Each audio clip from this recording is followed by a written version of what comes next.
وَلَقَدْ يَسَّرْنَا الْقُرْآنَ لِلذِّكْرِ فَهَلْ مِن مُّدَّكِرٍ قال رسول الله صلى الله عليه وسلم: بلغوا عني ولو آية. نحمده ونصلي على رسوله الكريم. أعوذ بالله من الشيطان الرجيم. بسم الله الرحمن الرحيم.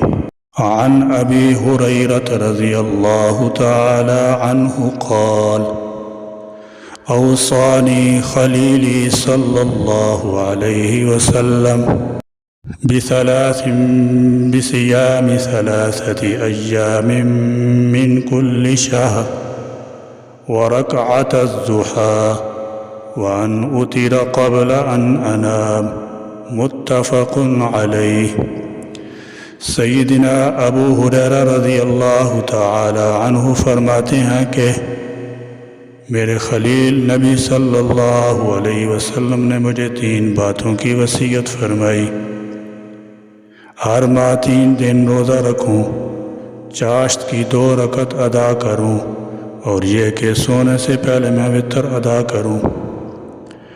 سیدنا ابو ہریرہ رضی اللہ تعالی عنہ بزرگ صحابی ہیں، رسول اللہ صلی اللہ علیہ وسلم کے مقرب ہیں۔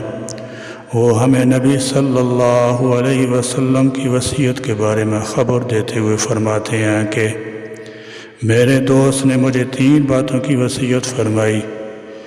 پہلی وصیت، ہر ماہ 3 دن کا روزہ رکھنا۔ ہر ماہ 3 دن روزہ رکھنا عظیم سنت اور بڑی فضیلت کا کام ہے۔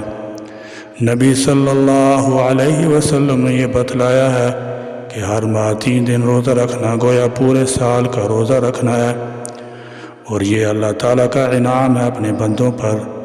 اس کے فضل و کرم کی وجہ سے اس سے مقصود نفلی روزہ ہے۔ اس کے رکھنے کا طریقہ یہ ہے کہ انسان ہر ماہ 3 دن کا روزہ رکھے، چاہے 3 دن مسلسل ہوں یا متفرق ہوں۔ چنانچہ ترمذی شریف میں مروی ہے کہ آپ صلی اللہ علیہ وسلم نے فرمایا: جس نے ہر مہینہ 3 روزے رکھے گویا اس نے صوم الدہر یعنی پوری زندگی مسلسل روزے رکھے۔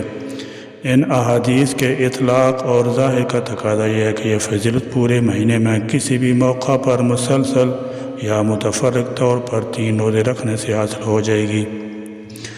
البتہ کوئی 3 روزے لگاتار رکھنا چاہے تو وہ ایام بیض یعنی ہر قمری مہینے کے 13، 14 اور 15 تاریخ کو روزہ رکھے۔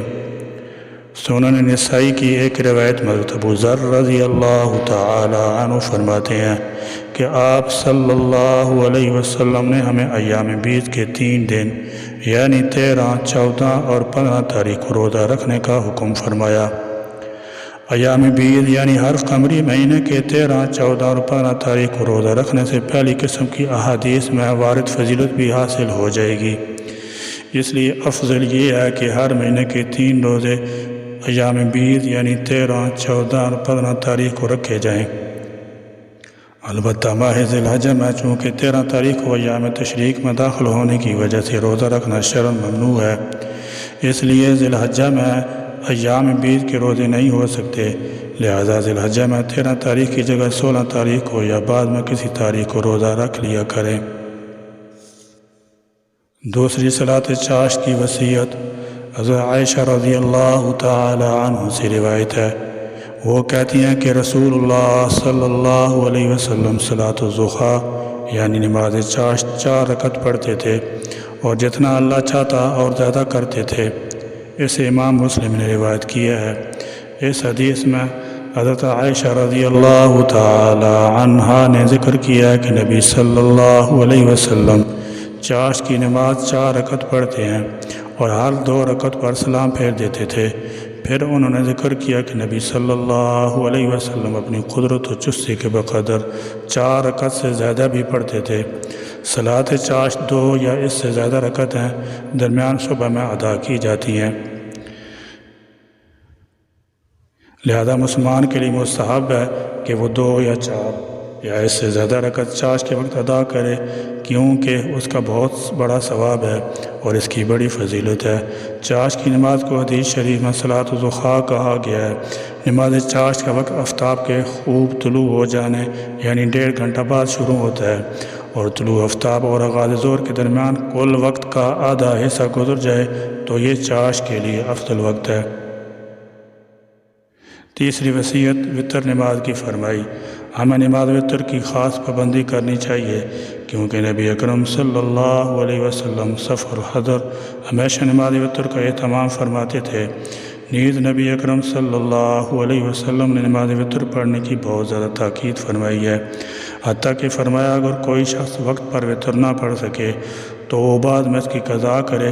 آپ صلی اللہ علیہ وسلم نے امت مسلمہ کو وتر کی ادائیگی کا حکم متعدد مرتبہ دیا ہے۔ نبی اکرم صلی اللہ علیہ وسلم کے اقوال و افعال کی روشنی میں فقہاء نے نماز وتر کو واجب قرار دیا ہے۔ نماز وتر کا ہمیشہ اہتمام کرنا چاہیے۔ الغرض عملی اعتبار سے امت مسلمہ متفق ہے کہ نماز وتر کی ہمیشہ پابندی کرنی چاہیے اور وقت پر ادا نہ کرنے پر اس کی قضا بھی کرنی چاہیے۔ نماز وتر کا وقت عشاء کی نماز کے بعد سے طلوع صبح ہونے تک رہتا ہے۔ رات کے آخری حصے میں نماز تہجد پڑھ کر نماز وتر کی ادائیگی افضل ہے۔ نبی اکرم صلی اللہ علیہ وسلم کا مستقل معمول بھی یہی تھا۔ البتہ وہ حضرات جو رات کے آخری حصے میں نماز تہجد نماز وتر کا اہتمام نہیں کر سکتے ہیں تو وہ سونے سے قبل ہی وتر ادا کر لیں۔ فرض نمازوں کے ساتھ ہمیں نماز وتر کا خاص اہتمام کرنا چاہیے، جیسے کہ نبی اکرم صلی اللہ علیہ وسلم کے اقوال و افعال کی روشنی میں ذکر کیا گیا ہے۔ نیز سنن نوافل کا بھی اہتمام کرنا چاہیے تاکہ اللہ تعالیٰ کا قرب بھی حاصل ہو جائے۔ نیز اگر خدا نخواستہ قیامت کے دن فرض نمازوں میں کچھ کمی نکلے تو سنن نوافل سے اس کی تکمیل کر دی جائے گی، جیسے کہ احادیث میں ذکر آتا ہے۔ اللہ تعالیٰ ہم سب کو نمازوں کا اہتمام کرنے والا بنائے اور ہماری نمازوں میں خشوع خضوع پیدا فرمائے، تاکہ ہماری نمازیں دنیا میں ہمیں برائیوں سے روکنے کا ذریعہ بنیں اور قیامت کے دن جہنم کی آگ سے بچانے کا ذریعہ بنے۔ آمین یا رب العالمین۔ وآخر دعوانا الحمد للہ رب العالمین۔